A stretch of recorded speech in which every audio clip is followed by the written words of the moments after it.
iya loh guys, kita ditemenin sama tamu spesial, yakni Kak Ingrid. Halo teman-teman semua, hai Londoners. Kenalan dong Kak, dari prodi apa, angkatan berapa? Oh iya, sebelumnya kenalin nama aku Ingrid, aku itu dari pariwisata Fakultas Ilmu Administrasi Universitas Brawijaya, angkatan 2021. Gimana kabarnya Pak, sehat? Puji Tuhan sehat, alhamdulillah. Kesibukannya apa nih Kak akhir-akhir ini Kak? Akhir-akhir ini aku nganggur sih, Bi. Oh iya, enggak bisa. Jadi kemarin habis selesai UAS, Aku lagi persiapan untuk berangkat MMD dan juga masih ada kesibukan di departemen aku di Himapa. MMD-nya di mana Kak? Aku MMD di Kabupaten Jember, Desa Dan. Oh di Desa Danuan. Sinyal aman Kak, sinyal? Nggak ada sinyal, nggak bisa ngabarin cowok, ya doang. Ampun. Nah, di katanya kan lagi juga kesibukan di departemen Himapa Kak. Kalau boleh tahu di Himapa departemen apa Kak? Aku di Himapa itu di departemen entrepreneurship. Entrepreneurship itu kewirausahaan ya? Iya, betul. Kewirausahaan berarti berhubungan dengan berbisnis, betul Kak? Kalau Kakak di departemen kewirausahaan, menurut Kakak mahasiswa tuh penting nggak sih Kak punya jiwa berwirausaha?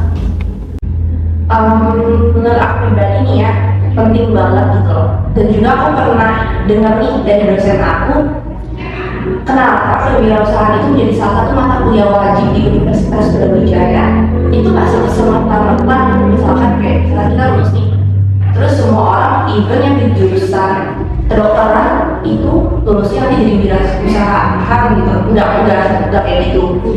Karena yang kita pelajari di mata kuliah kewirausahaan itu ya value-nya itu loh, value yang kita dapetin dari bagaimana cara kita berpikir, develop the ideas, dan kita menjadi punya mental seorang wirausahawan gitu. Karena berwirausaha itu kan juga salah satu usaha bertahan hidup ya Kak. Bener banget. Karena kan sebagai pebisnis ya ujung-ujungnya pasti kita cari ya cuan gitu kan buat sehari-hari. Kalau nggak ada uang ya itu kan Kak.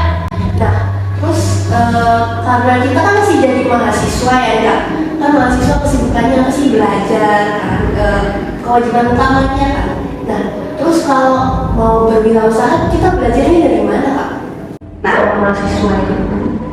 Nah, itulah salah satu alasan kenapa aku memilih departemen entrepreneurship di Himapa. Jadi di departemen aku itu kita bisa belajar bagaimana sih caranya menjadi seorang wirausahawan itu, walaupun bisa dibilang kita pemula ya, gitu. Yang kita nggak tahu apa-apa nih. Bahkan kayak atasan aku juga masih belajar gitu loh. Ketika pas masuk ke departemen entrepreneurship ini juga pengalamannya juga masih nol ya Kak, jadi Bener banget, apalagi staff-staff yang lain juga mereka nggak tahu apa-apa di tentang entrepreneurship, dan tapi di saat yang bersamaan kita memiliki minat yang sama. Jadi disitulah titik dimana kita mau belajar bersama, mendalami, terutama di departemen entrepreneurship ini. berarti salah satu pintu untuk belajar berwirausaha itu adalah masuk di himpunan, kemudian kita juga bisa join di departemen yang berhubungan dengan berwirausaha, salah satunya adalah entrepreneurship di Himapa sendiri. Kakak kan merupakan salah satu generasi penerus Parloka ya Kak. Kan Parloka udah berdiri dari tahun 2021, benar ya Kak? Nah, untuk produk tahun ini Kakak kan yang sebagai penanggung jawab juga kan Kak? Nah, produk tahun ini Kakak inspirasinya dari mana nih Kak? Produk Parloka ini? Oke, jadi sebelum aku masuk ke jelasin produk Parloka, mungkin kayaknya titik kelupaan ya buat mention Parloka itu apa. Jadi bener gak sih? Iya, Kelupaan ya, kasihnya mungkin iya. Aku udah kepo banget nih inspirasinya dari mana. Jadi di departemen entrepreneurship Himapa itu ada beberapa agenda dan juga satu proker, di mana agendanya itu yang biasa kita danusan. Nah, Misalnya apa? Oh iya dong. Mau aja beta. Danusan itu. Terlebih lagi juga satu proker itu tourism business competition yang juga jauh-jauh lah dari bikin BMC model kanvas. Merancang bisnis itu ya kak. Nah, yang Vivi tadi sebutin itu Paloka itu merupakan brand di bawah naungan Himapa. Nah, masuk ke produknya, jadi nih di depan aku sama Vivi udah terdapat produk batch pertamanya Paloka.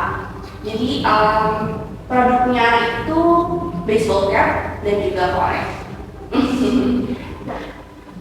Ini kan kayaknya ada dua tema gitu ya kak. Ini dari mana nih? Tagline terus inspirasi motif dari topi dan korek ini. Oke, jadi yang namanya brand jurusan pariwisata gitu ya, pasti nggak jauh-jauh dari pariwisata, benar sih. Tapi aku nggak mau produk-produknya itu kata pariwisata banget, tapi juga nggak kehilangan nuansa pariwisatanya. Jadi kalau kita bicara pariwisata, kita lihat nih ya, yang hijau ini itu tagline-nya Where the Waves Collect. Nah ini tuh sama kayak koreknya yang warna ungu itu. Nah, Where the Waves Collect ini sendiri merupakan tagline dari Mandalika. Iya, Mandalika ini merupakan 10 Bali baru. Nah, 10 Bali baru ini merupakan tema yang tadinya tuh udah di rebranding sama periode 5 tahun lalu, jadinya Mandalika. Tapi ada sedikit perbedaan nih, ini topi yang warna krem. Ini boleh gimana tuh? Nah, yang krem ini tagline itu Escape the New World. Itu merupakan tagline dari destinasi wisata Likupang. Iya, walaupun Likupang bukan merupakan salah satu destinasi 10 Bali baru, tapi merupakan 5 destinasi prioritas yang sudah dikemukakan gitu oleh Pariwisata sendiri. Jadi perbedaannya itu. Nah, tagline juga sama di korek yang warna biru. Kan buat mengeluarkan produk ini kan butuh waktu yang lama ya kak prosesnya, sedangkan kakak kan juga kuliah, belum lagi dengan kepanitiaan lainnya di program kerja lainnya kan kak. Terus kakak bagi waktu gimana tuh kak? Kan sibuk banget ya kayaknya ya. Oke, jadi ini ngomongin diri aku sendiri dulu ya. Aku itu bukan orang yang bisa multitasking. Nah, itu agak sulit ya sih kalau misalkan kegiatan aku padat, tugas kuliah banyak, dipantulkan di proker lain. Jadi cara aku itu adalah, ini bahas time management berarti ya, Bi. Cara aku adalah kalau misalkan lagi ngerjain satu hal, ngerjain dulu sampai selesai. Contohnya, kalau misalkan aku lagi ngerjain tugas kuliah atau misalnya kafe, dia udah ngerjain dulu sampai selesai. Nah, kalau misalkan ada spare waktu, ya biasa aku developing di idea untuk konten-konten di Instagram dan juga TikTok aku. Entah itu cari konten, atau ngedit, atau sekedar brainstorming sama partner-partner aku. Dan juga untuk proker lainnya, kalau misalnya rapat, ya rapat tentang proker. Masalah Paloka dan masalah tugas kuliah itu udah lama. Nah, cara aku mengingat diri aku sendiri itu adalah dengan tulis di notes HP yang sekaligus juga di post-it atau tempel di depan meja belajar aku di kosan. Biar selalu lihat, biar selalu ingat. Dan juga di departemen entrepreneurship sendiri, kita itu punya Gantt chart atau spreadsheet yang dimana setiap progresnya dan tulis itu ditulis dan juga dipantau oleh karir dan wakil aku sendiri. Dan hal itu sejujurnya untuk orang seperti aku yang bisa dibilang kadang terlupa ya dan juga susah multitasking, itu membantu banget sih. Oh, jadi kuncinya adalah pintar-pintar mengatur waktu ya kak ya. Terus perlu juga buat ngelis, to-do list gitu ya. Terus dalam mengerjakan sesuatu itu harus sampai tuntas dulu, baru kerjaan yang lain. Nah, selama kakak di pemegang Paloka ini, poin-poin penting apa sih kak yang kakak dapat selama belajar berwirausaha ini kak? Oke. Banyak banget sih, banyak banget. Aku pernah dapat pesan juga nih dari dosen aku. Kalau misalkan kita punya ide tentang sesuatu, terlebih lagi di dalam sebuah bisnis, misalkan cuma ada ide doang dan kita nggak berusaha, nggak ada effortnya untuk merealisasikan hal tersebut, ya ide itu jadi sampah.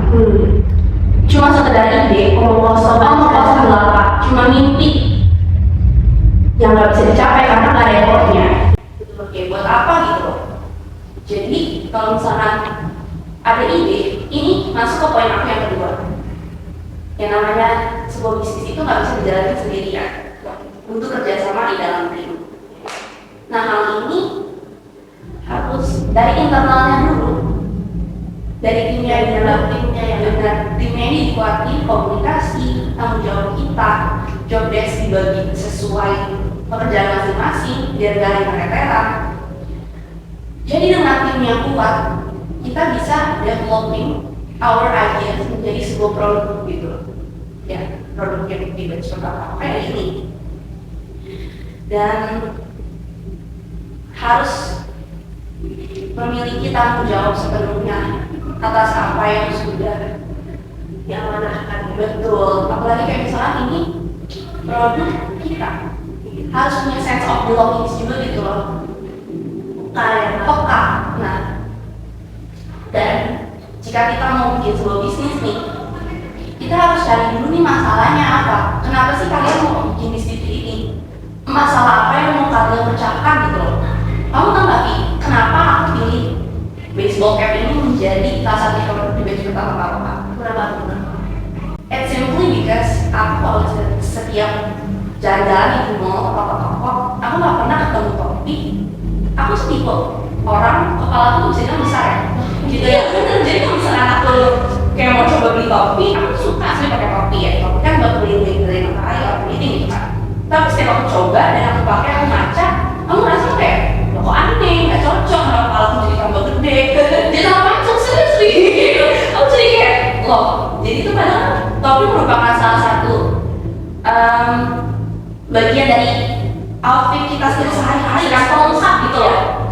Ya aku belum pernah ketemu topi yang pas.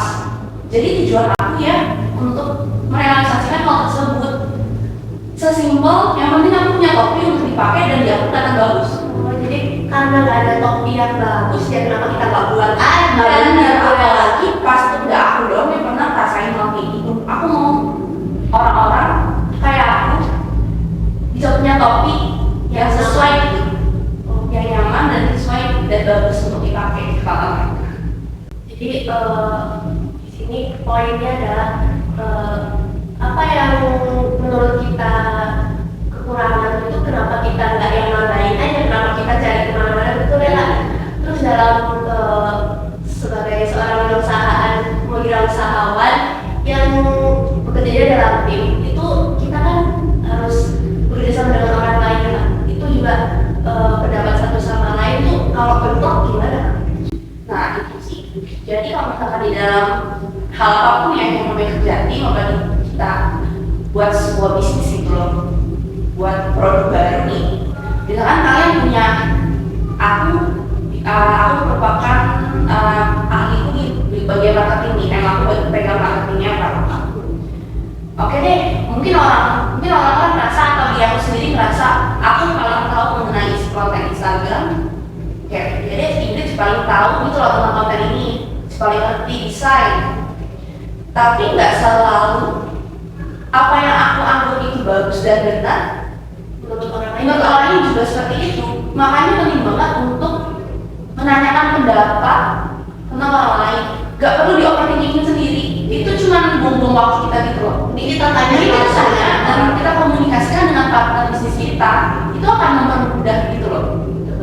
Jadi kita juga tahu yang dari orang lain. Nah, benar. Karena kan kita yang ngedit yang merasa itu bagus-bagus aja gitu ya kan biasanya. Benar. Padahal sebenarnya kita merasa kurang, tapi yang namanya ngedit atau ngedesain kan gak bisa bentar ya.